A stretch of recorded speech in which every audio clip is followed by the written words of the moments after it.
So now I want to get into the geopolitical aspect of the conversation today. Look, these are my opinions. You don't have to agree with them. You don't have to like them. You might think I'm full of shit. That's okay. But I've done some research, and I just have a different perspective. Anytime that the entire media complex gets on one side of any story, I become, dubious, skeptical, call it what you want. And I think there's good reason behind all that. So let me start with this. What you're seeing on the screen here is a podcast from Joe Rogan. If you've never listened to Joe Rogan, then I will tell you, you should have zero opinion about Joe Rogan, because the only opinion that you have is what's been filtered through somebody else. So unless you dive in and listen to his podcasts and his interviews, it just tells me that if you have an opinion, you're closed-minded. And if that's the case, then this next area of the podcast is not going to be very appealing to you. But if you're open-minded and you're willing to listen and learn and take in information that is coming from a different source that's maybe not filtered in the same way, you might find that you'll learn something. So this individual that Joe Rogan interviewed, his name is Maajid Nawaz. I hope I pronounced that right. I listened to the entire interview. Actually, I've listened to it a couple times. What's really fascinating about Maajid is that he was an a radicalized Islamist. I wouldn't say he was a terrorist, because he never got into the violent aspect of things. And I think that's what I took away from the podcast. But he definitely was spreading the ideology. And, one of the things that he talks about in the podcast is that in the West, particularly here in the United States, we have abused our language in such a way that words no longer have the same meaning. And he scoffs at the idea that we're either extremist or racist in the true sense of the word. And I'll give you an example of what I mean. He experienced true racism as he grew up in Great Britain as someone that was from the Middle East. He was regularly attacked with machetes, screwdrivers, knives, and really mostly just because he was perceived to be Muslim. And so to me, that is very much real racism, where your life is in danger on a daily basis from a bunch of people who don't know anything about you, but they want to hurt you or kill you because of your color of your skin, or where they think you're from, or your religious beliefs. That is a combination both of racism and extremism, because when a group of people are willing to do that to another human being for what they look like or what they think, it's not great, right? So he's been on the receiving end of that. He spent 4 years in an Egyptian prison, jailed for his ideology. And what he learned while he was there is that there were a whole bunch of other people that were also jailed for their own ideology. Ironically, many of the people had different ideologies. Some were diametrically opposed. And it made no sense as to why they were all together, because you would think that in Egypt, there would have been one kind of worldview that they wanted to espouse. And what he kind of pointed out is that actually it wasn't so much what they were thinking, it's that they were thinking that got them in trouble. And so as he began to talk to other people, he realized that there was a lot of other perspectives, and it really opened his mind. And the thing that really moved him was the fact that, and I don't remember the name of the charity or the organization, but believe it or not, it was a U.S.-based charitable organization, humanitarian organization, that spent a lot of time and money trying to get him out of that Egyptian prison. And he would tell you, if you listen to his podcast, that's what kind of opened his heart.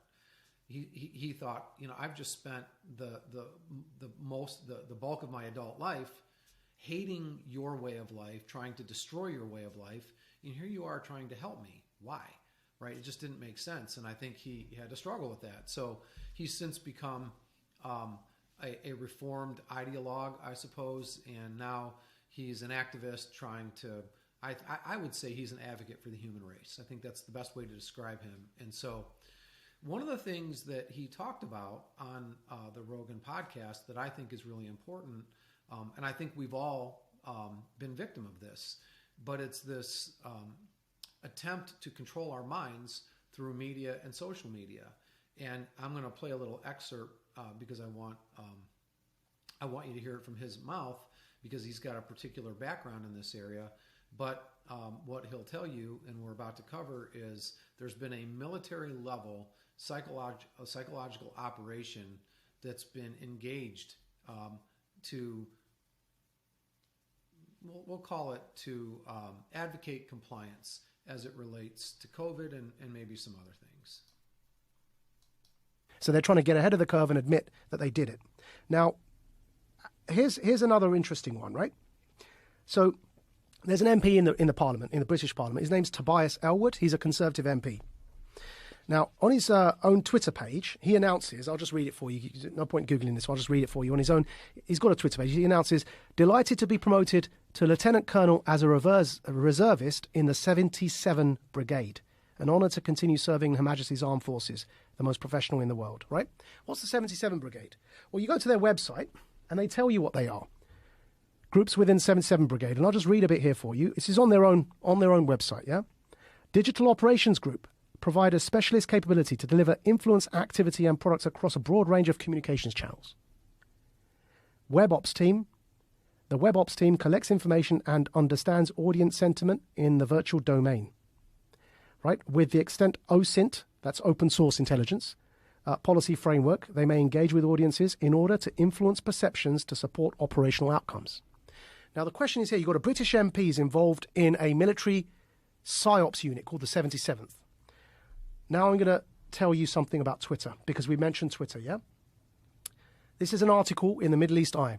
I'll read a direct quote for you. The date is, as it pulls up open here, 30th of September 2019, Middle East Eye. The article's by Ian Cobain, and it's headlined, Twitter Executive for Middle East is British Army PSYOPs Soldier. Part-time officer has worked on behavioural change projects in the region. Gordon Macmillan, who joined Twitter, the social media company's UK office 6 years ago, has for several years also served with the 77th Brigade, a unit formed in 2015 to develop non-lethal ways of waging war. Now, I've just read for you the 77th is engaged in information operations. Look at this. And a Twitter executive is a member of the 77th. So if what I would suggest is you... if that fascinates you, scares you, motivates you, whatever your opinion on it is, I would highly encourage you to go to Joe Rogan's podcast and listen to the entire thing. It's 3 hours long. It's one of the more fascinating 3 hours I've ever spent just listening to somebody's story, what motivates them, how they got to where they are, what they're doing, etc. But what you just heard is that, at least in the UK, and trust me, if it's happening in the UK, it's certainly happening in the United States, that there are military personnel that are out on social media formulating essentially a narrative or fighting a narrative. And when you think about this, it's kind of chilling, because generally speaking, that kind of behavior was strictly to use in military operations on your enemy, okay, not on your own people. But during COVID, the British military got involved to help perpetuate whatever the message is that they wanted to perpetuate. I would argue vehemently that the same thing happened here in the United States. And, you know, as time has gone on, we've found out that much of what we were told wasn't true in the beginning actually has turned out to be true. One thing Majid pointed out is that in Great Britain, they lowered the number of people that have actually died directly from COVID to 17,000, from literally in the hundreds of thousands, because these people died, you know, originally they were purported to have died from COVID, but actually they died with COVID, meaning that they died from something else. They just happened to have COVID also. Now, we can get into all the science, but it doesn't really matter. You know, in the end, that's just one of many, many, many examples of where what we were told about COVID to begin with really has morphed into something very, very different. And, you know, obviously from a political standpoint, you can see that the levers of power that had been pulled to kind of continue to use COVID as a tool are going the other way because we've got elections coming up in November, and obviously the lockdowns and the mask mandates and the social distancing. And look, explain to me how it makes any sense that when you can walk into, in Michigan we had this, I'm sure other states had this too, but you have to wear a mask to walk into a restaurant, to sit down, to take the mask off while you're eating, and then put the mask back on when you walk out. All right, there's no science in the world that supports that. Okay, and again, I'm not here to get into the whole COVID thing. What I'm suggesting is that we were manipulated, and I say were, it continues to this day. But there are military personnel that are no longer just using their influence and what we call these psychological operations. They're not just using it on enemies, but they're using it on their own people to, force compliance. So when you think about that, and then you look at what's going on in Ukraine and Russia, and the fact that the entire Western media complex has gotten on one side of the story, it's a little disconcerting.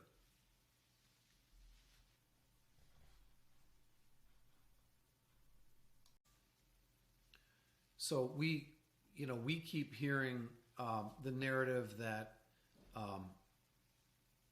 Russia, or rather Vladimir Putin, is losing his mind. He's a sociopathic dictator, that his only goal is to reunite the Soviet Union and expand the territory like it once was under the Soviet Union. He's got a KGB background.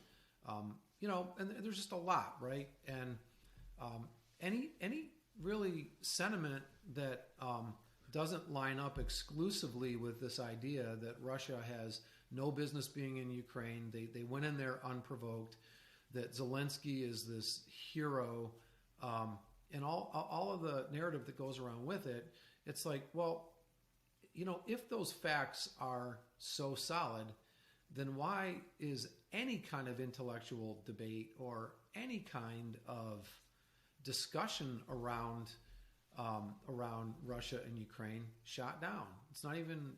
It's like you get immediately labeled as a Russian sympathizer, a Russian puppet, a Russian propagandist, if you even ask some basic questions. So, for example.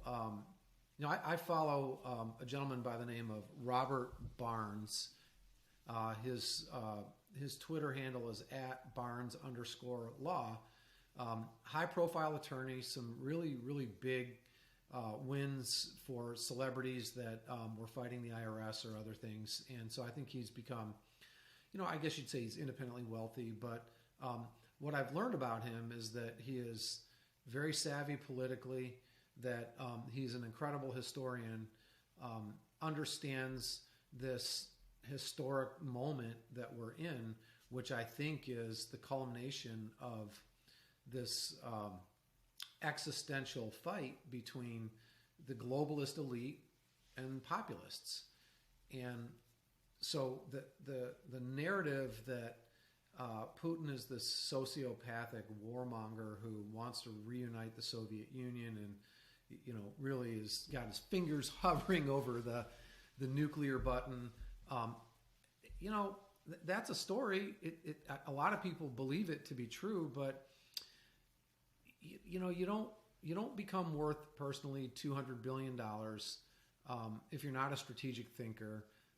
You don't last as long in Russia as he has if you're not smart, and this is the part that it's going to be hard for people to get their head around. But it's quite likely that Vladimir Putin is actually very popular in Russia. Now, granted, it's a lot easier to be popular when you control the state media. I understand that. I'm not immune to that concept. However, what I would also say is that there might be more of the story than what meets the eye. So one of the things, and I have no way of knowing if this is true or not, but I view Robert Barnes as a very credible source, more credible than most other sources that I've seen, mainly because he doesn't have a dog in the fight. He's not really going to benefit in any way from having this opinion. It's just the way that he sees the world. And so, his perspective is one that starts with this, that it's possible. Okay, now I'm not going to make any factual assessments here. I'm just going to lay this out there and let you draw your own conclusions.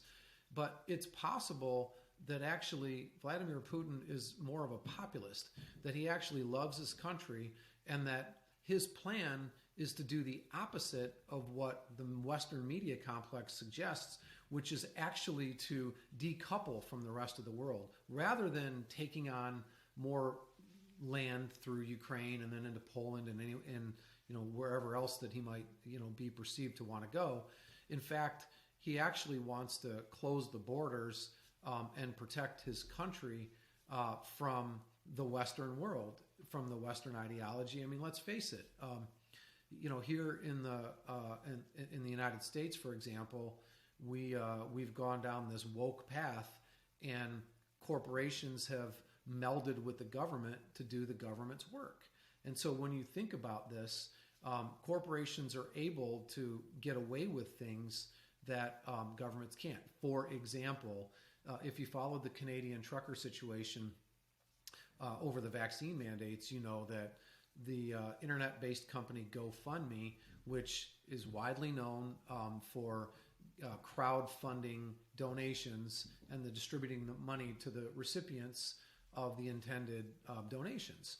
And in Canada, GoFundMe decided to not distribute the funds that were intended to support the Canadian truckers for food and supplies and a variety of other things. It does not matter where you stand on whether the Canadian truckers were right or wrong to be there. That's not the point. The point is that GoFundMe took the donations of private citizens and refused to distribute those donations to their intended recipients. Okay? So that's taking a political stand, and then based on their political ideology, acting as a government in a centralized way by prohibiting those funds from getting to the intended recipients. Okay? Now, to make matters worse, in Canada, Justin Trudeau issued himself a 30-day emergency power where he was able to actually freeze the bank accounts of people that were perceived to be part of the demonstrations and part of this Canadian trucker organization with no due process. This was under the emergency powers. Talk about acting like a fascist, right? For all the things that they said about Trump, that's the most fascist thing that I've seen anybody in the Western world do. When you seize or freeze the assets of your own citizens without giving them their day in court, without any due process, labeling them terrorists. I mean, you would think that that would happen in a banana republic or someplace like North Korea, not in Canada, our next door neighbor, right? So as you start to look at the big picture and start to look at the way the Western world is behaving, you can understand why potentially somebody like Vladimir Putin might say, you know what, no mas. I do not want any more of that influence coming into my country. Again, I'm not suggesting that I agree or disagree. I'm simply giving you a different perspective, okay? And this perspective is that Vladimir Putin might actually love his country a great deal, is not likely to push the nuclear button unless he perceives that the first strike comes from somewhere else. I would argue that they've been planning for this move in a sense that they've been planning to decouple from the rest of the world since before 2014. Since 2014, Russia stopped buying the United States treasuries. They have reduced their total debt. They've built up their global reserves, and specifically in gold. Okay, and this is the important part that people just don't seem to understand. Russia has both the ability to feed itself with food and the ability to provide energy for itself because it's independent in both of those areas. And so it could easily isolate itself from the rest of the Western world, decouple from everything that goes with it, the woke corporate ideology. They don't need, look, do they like having McDonald's in Russia? Sure. But does that mean that they need them? Do they need iPhones? Do they need Google? Do they need Netflix? Do they need Starbucks? They don't need any of those things. Now, it's not to say that the adjustment period for not having those won't be difficult. I think it will. But this idea that those things are needed to survive, I don't buy it. So one other point that Robert Barnes made, and he seems to have a highly credible understanding of how the government, the military work, and also just frankly, I would say that he just has an unbelievable command of history, military history, frankly. And so, he raised this as a question. He did not say definitively that this is what has happened.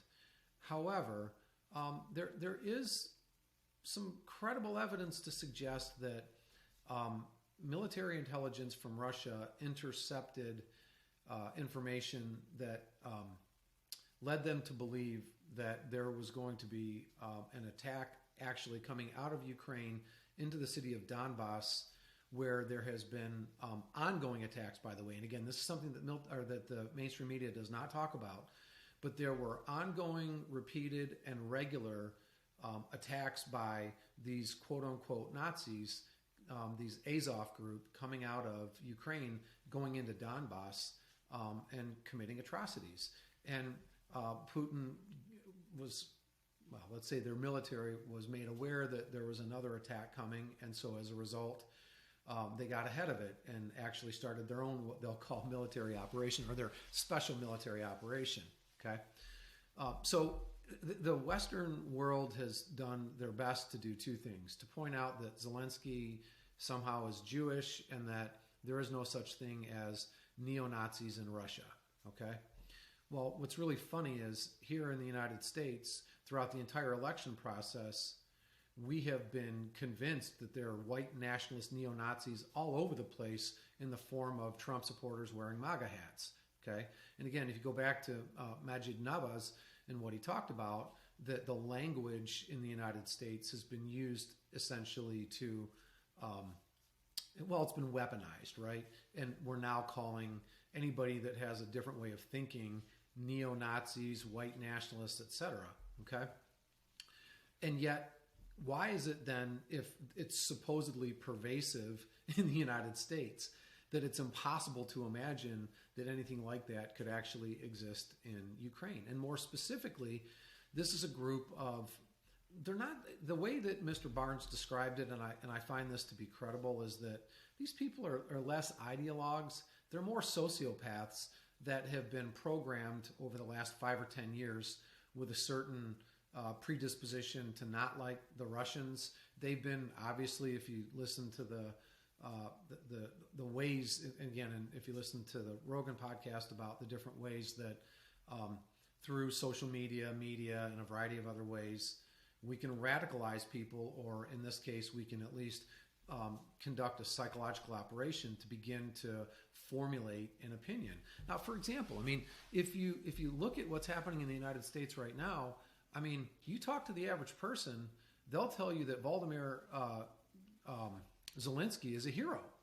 That, plain and simple, the United States has been convinced that this guy is the second coming. And you'll notice that Hollywood gets in on it. And, I just know that at the Oscars the other night, I think it was Amy Schumer, I read, suggested having, Volodymyr Zelensky as a participant, like a speaker there. I mean, what's happening is the Western world is idolizing this guy. Okay, don't forget that the impeachment of Trump started with the phone call to Volodymyr Zelensky, congratulating him on his election win. And not only that, but you'll remember the impeachment started because President Trump had mentioned that they might want to look into the corruption behind the Biden family. Now, what's fascinating about this, and what people forget, is that Biden was investigated, or Hunter Biden was linked to the Burisma natural gas company owned by a Russian a Ukrainian oligarch in Ukraine, right? So it seems odd that we're all of a sudden now going in and there's this war taking place in Ukraine when the Biden family had ties. And now there's additional information, a couple things. One, there's information linking Hunter Biden to this biological sort of weapons, or at least biological research facility.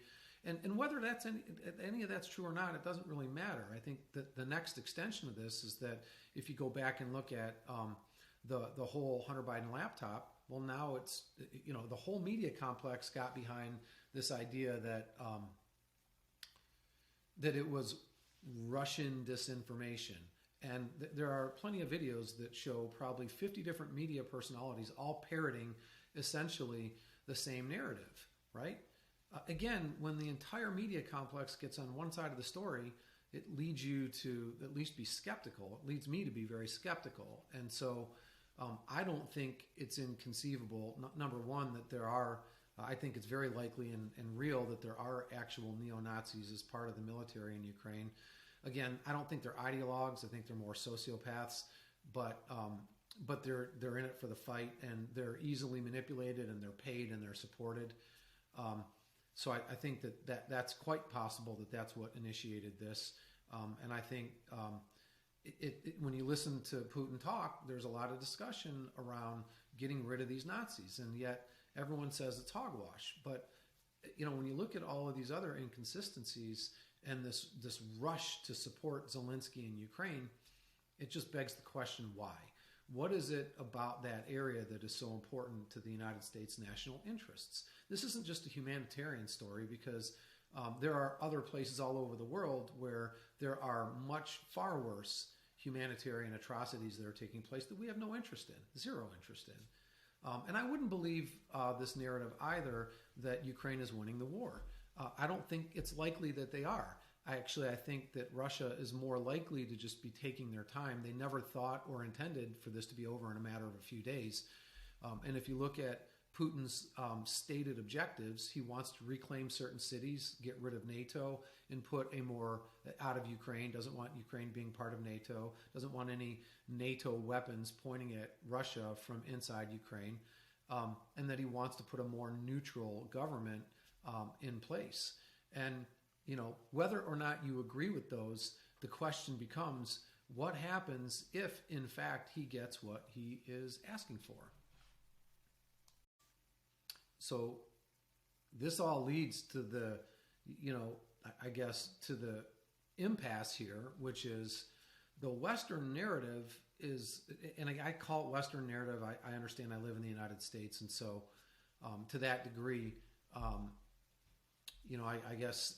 maybe it's an odd way of describing things, but after reading quite a bit in publications that come from outside the United States, whether it's India, whether it's the UK or Europe, whether it's from Russia or other places, I think we're getting to a place where the rubber's going to meet the road, because I think what's actually happening is Russia has very slowly and strategically taken important positions. I think, contrary to the media narrative, I think to a large degree Russia has probably tried to spare as many Ukrainian civilians as possible, because many of those are Russian descent. So I don't think they have any interest in killing their own people. I think they're taking their time and along the way applying more pressure and putting Zelensky in a position where he has to become a little bit more desperate, and eventually will likely give in to the concessions. I don't believe for a minute that the United States gives a shit about Ukraine. I really don't. I don't think in the end it's really all that important. It's just been a hotbed of corruption. And so it's been a place where the elite politicians can launder their money and gain additional power and centralize things and do all kinds of stuff. And so I don't think the Biden administration or the United States apparatus really cares about whether Ukraine gets leveled or not. In the end, I think, what's likely to happen is that Putin will achieve his objectives, because I don't think that the Western world actually wants an all-out military conflict with Russia and their nuclear capabilities and their hypersonic missile capabilities and all that. I don't think any of that is really what either side wants. And I'm not so sure that the United States or NATO are going to be willing to go to that extreme. And so if what Mr. Barnes has talked about holds true, then I think Putin probably gets what he wants, which is the 3 or 4 cities like Donbass and Crimea and a few of these others They'll maintain control of those, and then that'll be it as far as the Russian aggression. I don't think this bleeds into Poland, and I don't think that Russia wants to occupy Ukraine at all. They didn't come in with the military resources to do that. I don't think they want to deal with the insurgencies. I don't think they have the manpower or the money to try to occupy long term in Ukraine. I just think they had potentially strategic objectives that they're trying to accomplish. And once those are met, they'll go back and they'll start working on the continued isolationist policy. Now, where does that lead us in the big picture?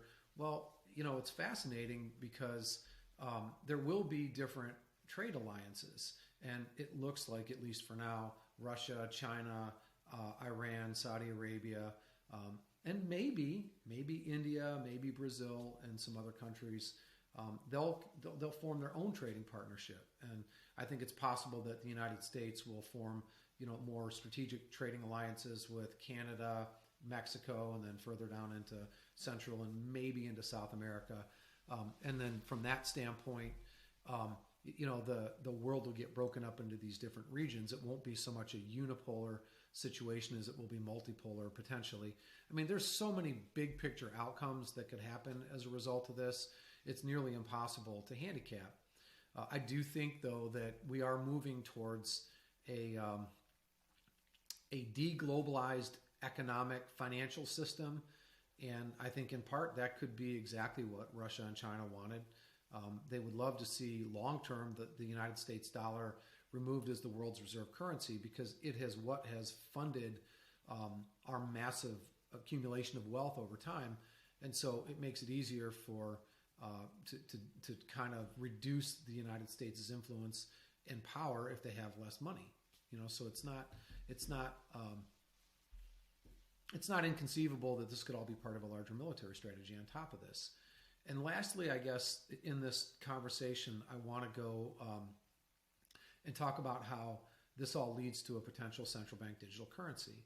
So when we froze the assets of Russians, the Russian central bank rather, remember, we made those assets unavailable to the Russian central bank, the assets that their central bank had actually placed in the United States central bank and probably in Europe also.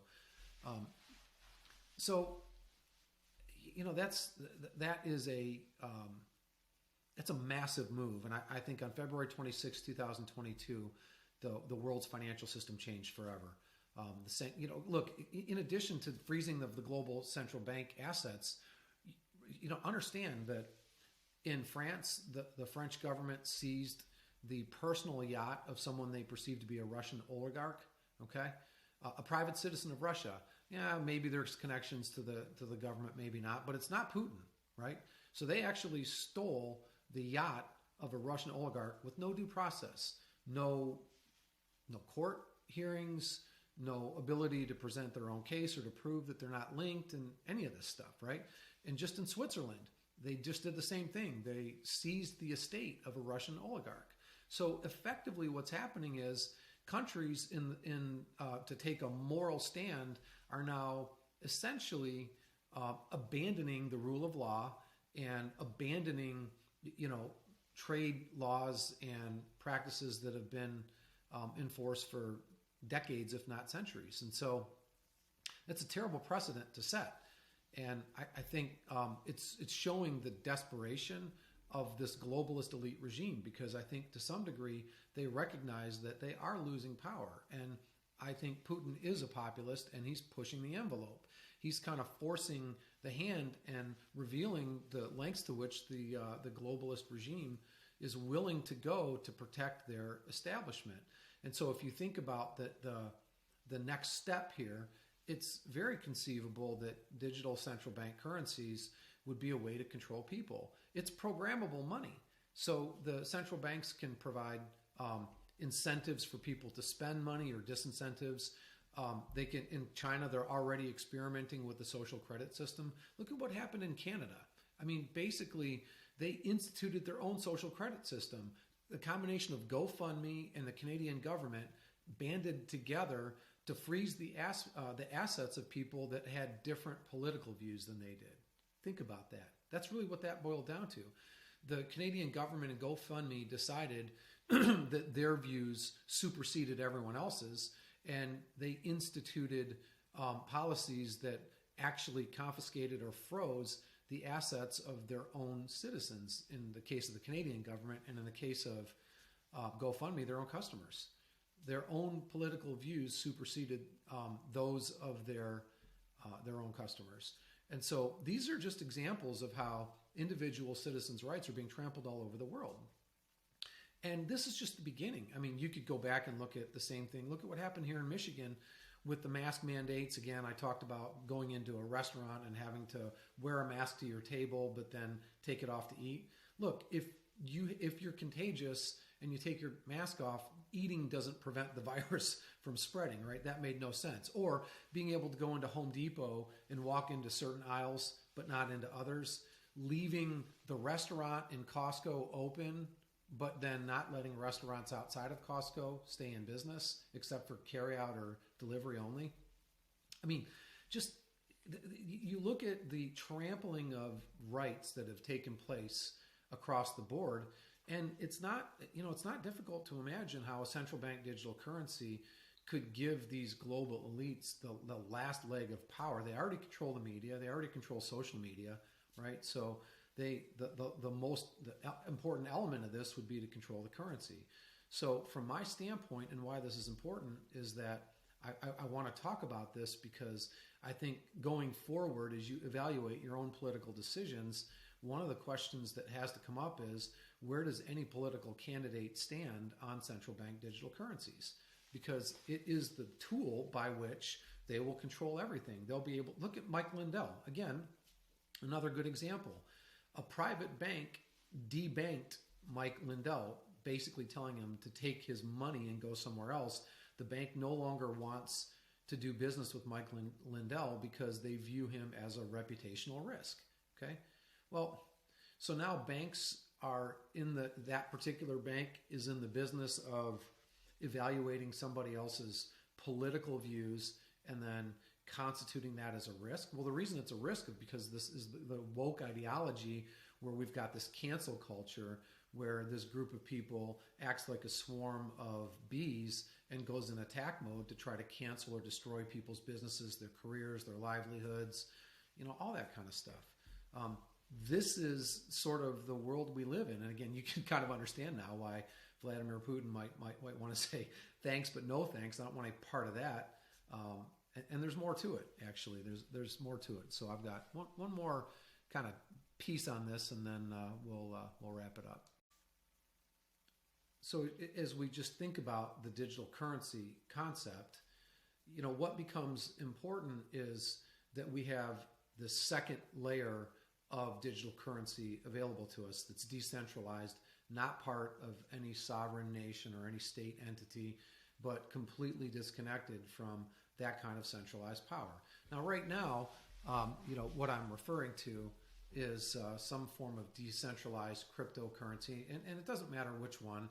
Let me just be clear that I'm not advocating or telling anyone to go out, buy any kind of crypto. In fact, the opposite. I think there's a bit of a runway here. But what I'm really suggesting is that we just need something like that as an escape mechanism so that we don't become slaves to centralized power that control all the financial resources. And you can tell where certain politicians stand on this. People like Elizabeth Warren and others have been very vocal about it being a place to money launder for criminals and a place to, for countries to avoid sanctions. But I've done a lot of research on this, or I've at least listened to people who've done the research and present smart ideas. And, the crypto market is not large enough to launder the type of money that it would require without it being very clear as to what's happening and safeguards put in place to potentially stop that. Just because the size of the crypto market isn't big enough. It's only, by estimates, $2 to $3 trillion. And if you're trying to launder hundreds of billions of dollars, there just isn't enough liquidity in the market where that would go undetected. That's the first piece. The second piece is the blockchain is transparent. You can track the wallet addresses. In fact, it's very, very easy to track criminal activity actually on the blockchain, which people like Elizabeth Warren either don't understand or know, but are assuming that the average person doesn't know, and they'll fall for the narrative. Again, they control the entire media complex, so of course they can spin it any way that they want. So I think as time goes on, you're going to want to evaluate your political candidates going forward based on whether you perceive them to continue to perpetuate freedoms and individual rights for American citizens, or do you want to go down the path of losing independence, losing control? God knows what. I mean, it should become pretty scary at this point what corporations and the media complex are willing to do to individuals or businesses that are out of sync with their political views. Here's a good example. Okay, look at Twitter. Do you realize? Okay, so I mean, publicly, Joe Biden has recently stated that he believes Vladimir Putin is a war criminal. Okay, a war criminal. Most of the Western world believes that that the invasion into Ukraine is unacceptable on every level, humanitarian, all this stuff. Okay, I'm not going to disagree with any of that. So why is it, if all of those statements are true, that a company like Twitter allows Vladimir Putin to still have an active Twitter account when they remove people like Donald Trump and others who have a different ideological perspective? Think about that. The executives at Twitter could perceive Vladimir Putin, based on everything that you've been led to believe about that man, they perceive him to be less of a threat to the public than Donald Trump. Think about that, okay? Talk about inconsistency. So if you can't see what's going on here with the bigger picture, either you're okay with the idea that the power is being leveraged because you believe in the ideological pursuits that the people in power have, and you're going to look the other way, even though you know rights are being trampled on, you're okay with it because they're doing work that you agree with, okay? That's a whole nother problem, and it doesn't take a rocket scientist to figure out that that works until it doesn't, until you find yourself on the other end of that apparatus, in which case now you're on the disagreeing side, and God knows what they'll have the power to do to you as well. So this is not the way that America was built, and this is not the way that our country should be heading. And these are the types of things you need to take a step back and look at. You can argue that the steps that were taken in Michigan alone on the basis of COVID, many of which made no sense. And yet the power was, I mean, look, Gretchen Whitmer, again, regardless of where you stand on the political ideology of this, just understand what happened. The Supreme Court ruled that their mask mandates and the other things that they were, imparting on the citizens of Michigan were unconstitutional. So what did they do? They did a runaround. They went around the Supreme Court to the Department of Health and used the unelected bureaucrats that had way too much power as a vehicle to exact their methodologies to maintain control, right? Well, that's kind of scary stuff. That's not how government is intended to work. And one of the big problems I think we have is government has become too big. We've got too many entities, whether it's the FBI, the SEC, the NIH, the CDC, you name it. All these people are unelected people that don't answer to anybody, that have power to do whatever they want. And the size of government is getting bigger and bigger. And so I think as we move forward, when you start evaluating your political candidates, you want to look at, where do they stand on centralized power? Where do they stand on a digital currency? Where do they stand on the use of emergency powers? What kind of decisions have they made? Have they made decisions that were for economic freedom, for individual liberties, things like that? Or have they made decisions based on manipulation, control, misrepresentation? And look, it goes on both sides, right? This is not a Republican or a Democrat conversation, because everybody's involved, okay?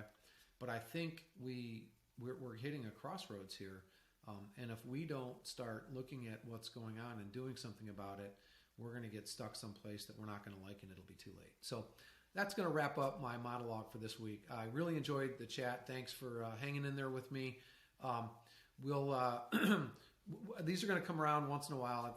I think, I like doing the interview format quite a bit, and so we're certainly going to spend a lot more time doing that. From time to time, I'll be able to step in and share my thoughts. And whether you agree with me or disagree with me, I hope I put you in a position to think critically, to ask more questions, and if nothing else, I hope you had a good time listening.